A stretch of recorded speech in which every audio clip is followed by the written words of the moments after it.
আসসালামু আলাইকুম এভরিওয়ান। আজকে প্রায় অনেক দিন পর বিকালের জন্য আমি নাস্তা তৈরি করেছি। আর আজকের রেসিপিটা হচ্ছে নুডলস পাস্তা, মানে নুডলস এবং পাস্তা দুইটাই একসাথে।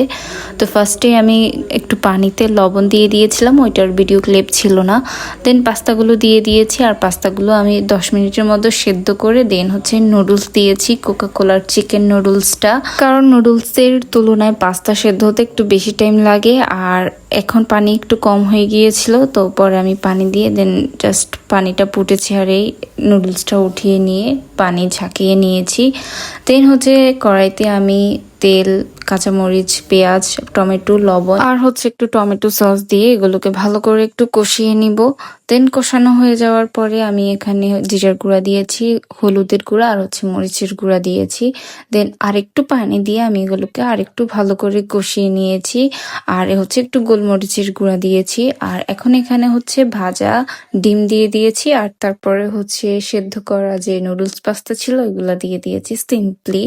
আর আজকের এটাকে আমি একটু মাখা মাখা করতে চাচ্ছিলাম, নুডলস পাস্তা দেওয়ার পরে একটু পানি দিয়ে তারপর কিছুক্ষণ পরে আমি এটাকে উঠিয়ে নিয়েছি।